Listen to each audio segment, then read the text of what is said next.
मैं पूछना चाहती हूं और आप दोनों से पूछना चाहती हूं, ये पहली बार ऐसा नहीं हुआ है कि दिल्ली बनाम मोदी सरकार के बीच में दो दो हाथ हो रहे हैं। एक मिनट नाविका जी, पूरे दर्शक आपके देख लें जी। नाविका जी, पूरे दर्शक आपके देख लें। देश के आपके चैनल पे बैठ के झूठ नहीं बोला जाना चाहिए, झूठ प्रचारित नहीं किया जाना चाहिए। बिल्कुल बताएं। ये आरटीआई की जानकारी है और मैं मोदी सरकार की बात कर रहा हूं, 8 साल की 8 साल की मोदी सरकार की बात कर रहा हूं। ये आरटीआई की जानकारी है। 11 लाख करोड़ रुपए इनकी सरकार ने माफ किया है, इनकी सरकार ने, नरेंद्र मोदी जी की। मैं पिछली बातें नहीं कर रहा हूं। 11 लाख करोड़ रुपए ये आरटीआई की जानकारी है। अभी भेज दूंगा, अपने चैनल पे दिखा भी दीजिए। नहीं, इसलिए बैठ के यहां पर खाली आपके हाथ में है, बेबुनियाद तरीके से कुछ भी बोलते रहना आपके हाथ में है, दिख रहा है। सुधांशु जी जवाब दीजिए। नहीं, सुनिए, मैं बात सुधांशु जी कुछ नहीं मानते हैं। पहली बात, किसी का लोन माफ नहीं किया गया है। 63,000 करोड़ रुपए सेना का बजट इन्होंने कब किया, ये भी नहीं मानते। अरे भाई, मैं आपको जवाब दे रहा हूं। अरे मैं जवाब दे रहा हूं मान्यवर, रुकिए। देखिए, किसी का भी लोन राइट ऑफ नहीं किया गया, माफ नहीं किया गया है।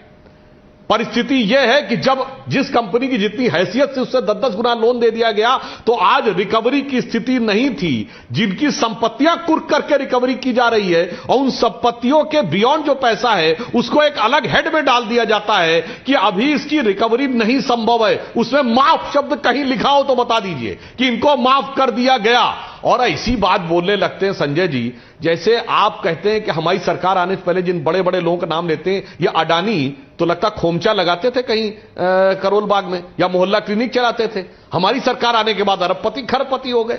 क्या बात करते हैं यार। सबसे बड़ा पोर्ट उस सरकार के जमाने में मिला। ये लोग टॉप के बिजनेसमैनों में उस जमाने में चल गए और आज आकर कोई भी आरोप लगाते हैं। और अगर किसी उद्योगपति का कभी कोई टेप भी आया था जिसमें किसी पार्टी के लिए कहा गया था ये हमारी दुकान है, तो हमारे लिए कहा गया था, किसी और पार्टी के लिए कहा गया था। और दूसरा, मैं ये भी कहना चाहता हूं, अन्यथा मत लीजिएगा, अभी आपकी पार्टी नई नई है और अभी तो शोहरत नई नई है, अभी तो फितरत नई नई है। तो अभी आपने इतना ही दिखाई पड़ा है कि राज्यसभा में जो आपके सांसद आते हैं उनका कितना योगदान है पार्टी में, यह दर्शकों को समझ में आ जाता है कि कितना उसमें योग है और कितना दान है। जो लोग आगे आते हैं और जिन लोगों ने लंबे समय तक काम किया वो कितने पीछे रह जाते हैं। तो अभी तो पूत के पांव पालने में दिख रहे हैं, तो वो भी आगे दिखाई पड़ता है। लेकिन मैं एक सवाल पूछना चाहती हूं और यह सवाल है कि यह पहली आपके बीच में रसाकशी नहीं है। एक मिनट, नहीं, संजय जी, मुझे कम से कम एक सवाल पूछने का हक तो है। एंकर हूं मैं शो की, आप मेरे को सवाल ही नहीं पूछने दे रहे। ये कहां का लोकतंत्र है, ये कहां का लोकतंत्र है। मैं पूछ रही हूं कि राउंड वन हुआ इस पे जो आपकी एक्साइज पॉलिसी है, राउंड 2 हुआ सत्येंद्र जैन की गिरफ्तारी पे, एमसीडी चुनावों को लेकर लंबित करने पर विवाद हुआ, ये राउंड 3 था। डीटीसी बसों की खरीद पर विवाद हुआ, ये राउंड 4 था। राशन की होम डिलीवरी पर विवाद 2021 में, ये राउंड 5 था। ऑक्सीजन की कमी पर बवाल हुआ 2020 में, 2021 में राउंड 6 था। गेस्ट टीचर को पक्का करने पर विवाद हुआ 2017 में, राउंड 7। ऑड इवन स्कीम पर विवाद 2016 राउंड 8 में। केजरीवाल के प्रमुख सचिव पर सीबीआई की रेड 2015 राउंड 9 था। एंटी करप्शन ब्यूरो पर अधिकार पर विवाद 2015 राउंड 10। मुझे यह बताइए, और मैं दोनों से यह सवाल पूछना चाहती हूं, संजय सिंह जी, क्या पहल आम आदमी पार्टी करती है या पहल बीजेपी करती है हर इस कॉन्फ्रंटेशन की, हर इस रसाकशी की?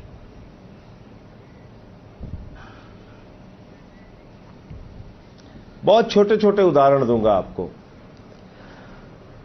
एक मुख्यमंत्री को 9 दिन तक एलजी के कमरे में धरना देना पड़ता है कि एलजी साहब मिल लीजिए। मोहल्ला क्लिनिक के लिए जगह चाहिए, घर घर राशन योजना पहुंचाने की मंजूरी चाहिए। 9 दिन तक। कितने दिन तक? 9 दिन तक। जो काम 9 मिनट का है। 42 विधायकों पे फर्जी मुकदमे करते हैं जो कोर्ट से बरी आते हैं। सोमनाथ भारती के कुत्ते को पकड़ने के लिए 40 दिल्ली के पुलिस वाले जाते हैं। दिल्ली में 3 बार ये चुनाव हारते हैं केजरीवाल जी से।